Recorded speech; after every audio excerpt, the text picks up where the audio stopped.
زي ما انت شايفه كده انا لسه مطلعاه حالا من الفرن اهو. بسم الله ما شاء الله، شكله بصراحه يفتح النفس. شايفه؟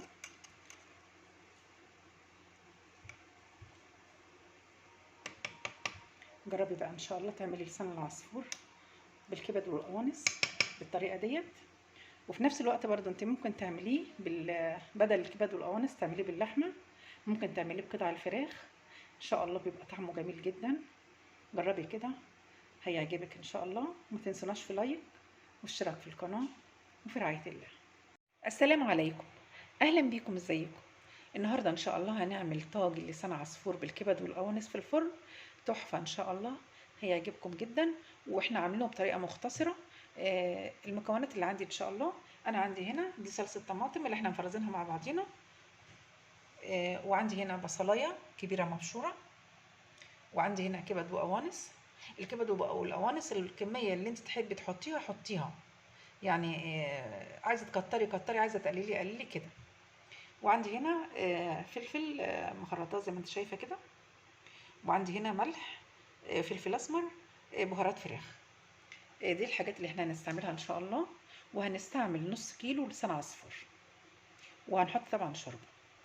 تابع معايا بعد اذنك، ان شاء الله الفيديو هيعجبك. زي ما انتم شايفين كده، اول حاجه عملتها ان شاء الله حطيت حبه من الزيت وحطيت عليها لسان العصفور، وهحمر لسان العصفور ان شاء الله.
كده لسان العصفور اتحمر، انا هطفي عليه زي ما انتم شايفين كده، واحط بقى ان شاء الله في الطاسه.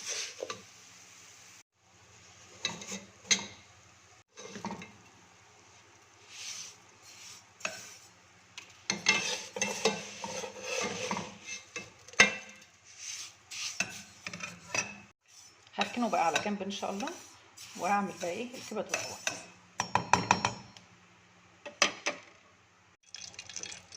انا حطيت هنا سمنه، بس طبعا ما كترتش عشان احنا مشوحين لسان العصفور او محمرين لسان العصفور في الزيت، فحطيت بسيط من السمنه.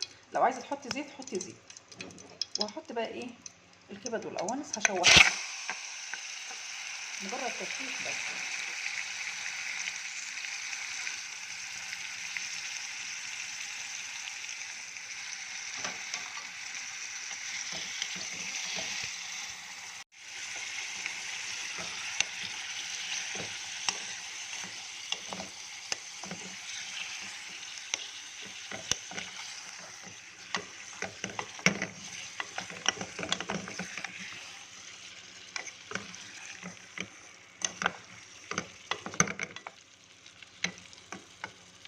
هحط كمان واحده مستكه،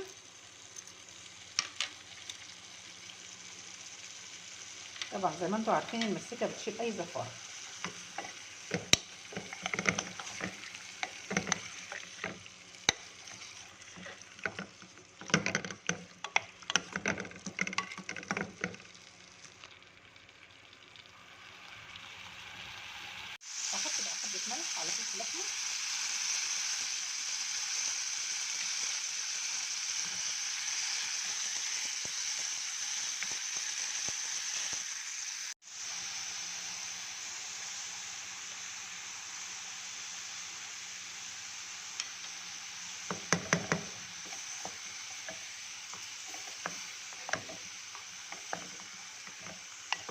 طبعا ايه احنا مهديين عليها.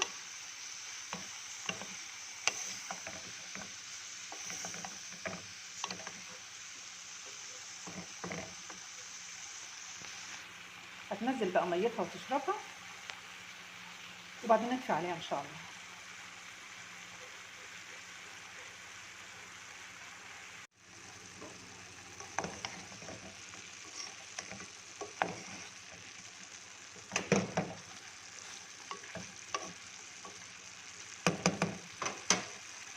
انا عندي هنا بقى الصلصه اهيت اللي انا قلت عليها من شويه زي ما انتم شايفين كده. هحط بقى عليها الملح والتوابل اللي انا قلت عليها.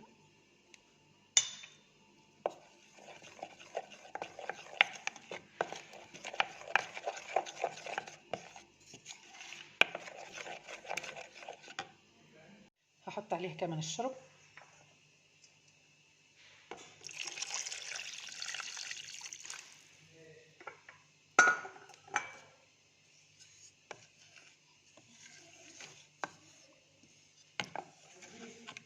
ودوقي بقى الحاجه. طبعا انا بالنسبه للبنات اللي هم لسه بيتعلموا يدخلوا المطبخ، دوقي الحاجه بتاعتك قبل ما انت بتعمليها عشان يبقى احيائك مظبوط. انا عندي بقى هنا لسان العصفور زي ما انتم شايفين حاطينه في الطاجن زي ما احنا قلنا قبل كده. هحط بقى عليه البصل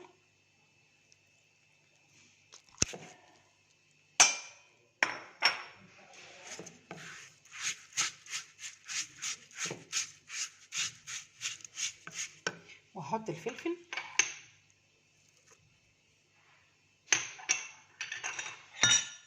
وهحط بقى الكبد والقوانص.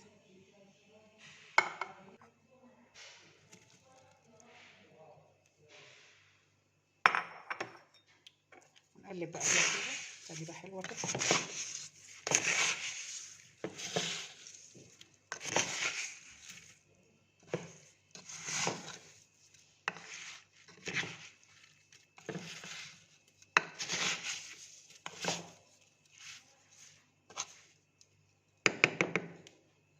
هحط بقى عليه الشرب بالطماطم اللي انا عملتها قدامكم.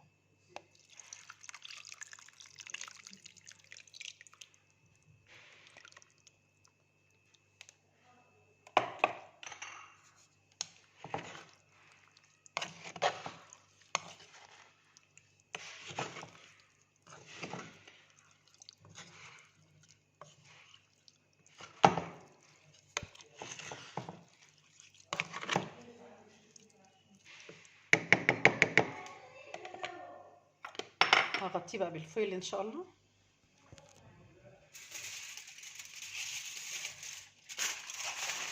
هدخله بقى الفرن ان شاء الله على الرف الوسطاني لحد ما يستوي ان شاء الله.